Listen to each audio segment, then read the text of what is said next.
اللہ الرحمن الرحیم۔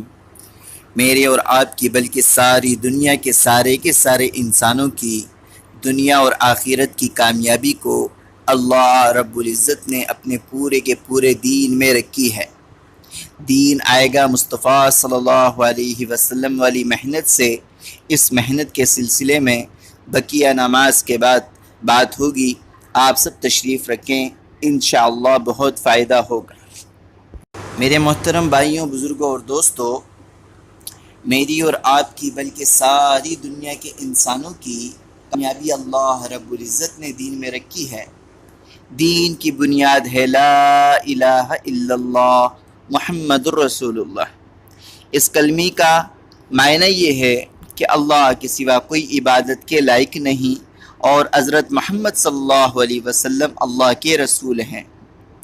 اس کلمے کا مقصد اللہ سے سب کچھ ہونے کا یقین ہمارے دلوں کے اندر آ جائے اور مخلوق سے کچھ نہ ہونے کا یقین ہمارے دلوں میں آ جائے۔ نبی علیہ السلام کے مبارک طریقوں پر چل کر کامیابی کا یقین اور غیر کے طریقوں پر چل کر ناکامی کا یقین ہمارے دلوں میں اندر آ جائے۔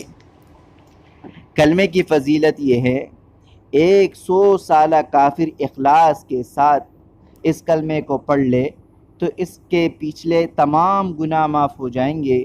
اگر وہ فوت ہو گیا وہ جنت میں داخل ہو جائے گا۔ جب ہم نے یہ کلمہ پڑھا تو ہم پر اللہ کے تمام احکامات فرض ہو گئے، جن میں سب سے پہلے حکم نماز کا ہے۔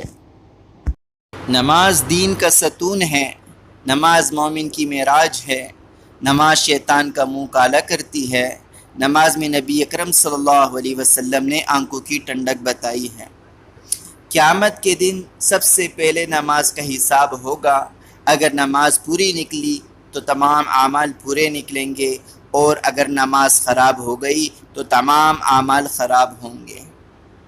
حدیث شریف کا مفہوم ہے، جو بندہ 5 وقت پابندی کے ساتھ نماز پڑھتا ہے، اللہ اس کو 5 طرح کے اعزاز و اکرام سے نوازیں گے، ایک دنیا اور 4 آخرت میں۔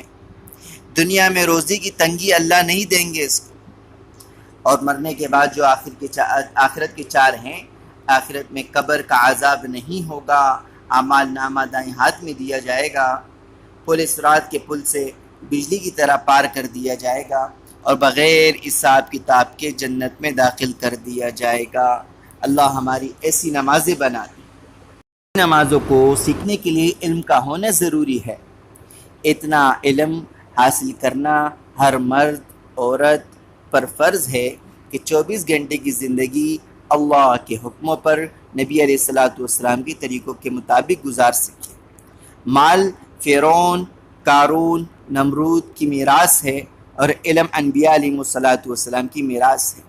حدیث شریف کا مفہوم ہے، جو بندہ ایک آیت قرآن کی سیکھ لے، اللہ اس کو 100 رکعت نوافل سے بڑھا کر ثواب عطا فرمائیں گے، اور جو بندہ ایک باب علم کا سیکھ لے، اللہ اس کو 1000 رکعت نوافل کے بقدر ثواب عطا فرمائیں گے۔ ایسی ہم ذکر کرنے والے بن جائیں۔ ذکر کرنے والا زندہ کی طرح ہے اور ذکر نہ کرنے والا مردوں کی طرح ہے۔ جنت کے 8 دروازے ہیں، ایک دروازہ خاص ذاکرین کے لیے ہے۔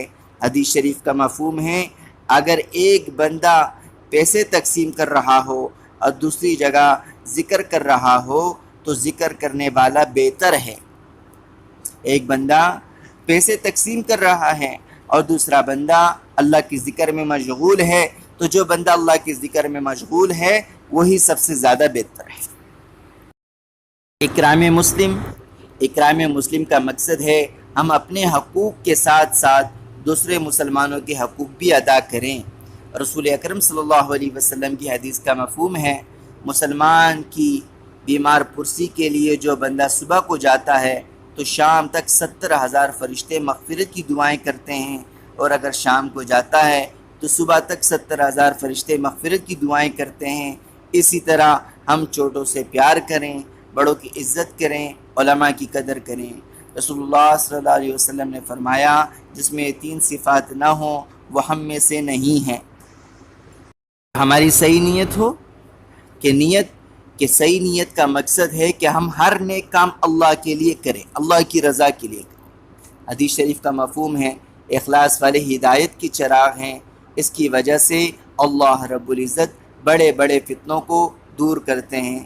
ایک حدیث کا مفہوم ہے بنی اسرائیل میں کھیت آ گیا اور کھانے کو کچھ نہ ملتا، ایک بندہ ریت کے ٹیلے کے قریب سے گزر رہا تھا، اس نے دل ہی دل میں کہا اگر یہ آٹا ہوتا تو میں سب لوگوں میں تقسیم کر دیتا۔ وقت کے نبی پر اللہ کی طرف سے وحی آئی، اس بندے کو بتا دو کہ ہم نے تیرے نام اعمال میں اتنے ہی آٹے کا صدقہ کرنے کا ثواب لکھ دیا ہے۔ دل میں کہا اللہ نے اس کا فیصلہ کر دیا۔ تو تبلیغ کا مقصد ہم خود بھی نیک کام کریں اور دوسروں کو بھی نیکی کی دعوت دیں، خود بھی برا نہ کریں، دوسروں کو بھی برائی سے منع کریں۔ اس کام کے لیے اللہ کی طرف سے نبی آتے تھے۔ ہمارا یقین ہے ہمارے نبی حضرت محمد صلی اللہ علیہ وسلم اللہ کے آخری نبی ہیں، آپ کے بعد کوئی نبی نہیں آنے والا۔ یہ وہ نبوت کا کام اللہ رب العزت نے آپ صلی اللہ علیہ وسلم کی امت کی ذمہ داری لگا دی۔ اس وجہ سے اللہ رب العزت نے قرآن پاک میں اس امت کی تعریف فرمائی ہے کہ تم بہترین امت ہو، کیونکہ تم لوگوں کو بھلائی کی طرف بلاتے ہو اور برائی سے نیکی کا حکم دیتے ہو اور برائی سے منع کرتے ہو۔ اب میرے بھائی، قرآن کی اس آیت سے معلوم ہوتا ہے کہ تبلیغ کا کام صرف ثواب نہیں بلکہ ہماری ذمہ داری بھی ہے۔ اس کو سیکھنا بھی ہے اور آگے ساری دنیا تک پہنچانا بھی ہے انشاءاللہ۔ اس کو سیکھنے کے لیے بزرگوں نے ایک ترتیب بنائی ہے کہ 4 ماہ لگا کر اس کو سیکھ کر پھر زندگی بھر دوسروں کو سکھائیں۔ اس راستے کی فضیلت ہے میرے دوستو، اس راستے کا گرد و غبار جس کو لگے اس پر جہنم کی آگ تو درکنار، دھواں بھی حرام ہے۔ اس راستے میں ہر قدم پر 7 لاکھ نیکیاں، چنانچہ ہر نماز 49 کروڑ، سبحان اللہ 49 کروڑ، اور ہر نفل کو 49 کروڑ کا ثواب ملے گا۔ اس راستے میں خود پر 1 روپے خرچ کرنا 7 لاکھ روپے خرچ کرنے کا برابر ثواب ہے، اور دوسرے ساتھی پر خرچ کرنا اجر عظیم ہے۔ حدیث کا مفہوم ہے اللہ کے راستے میں ایک بالش ہجرت کرنے سے جنت واجب ہو جاتی ہے۔ اللہ کے راستے میں ایک صبح یا ایک شام دنیا کی دولت کمانے اور تمام دوسروں کا کاموں سے بہتر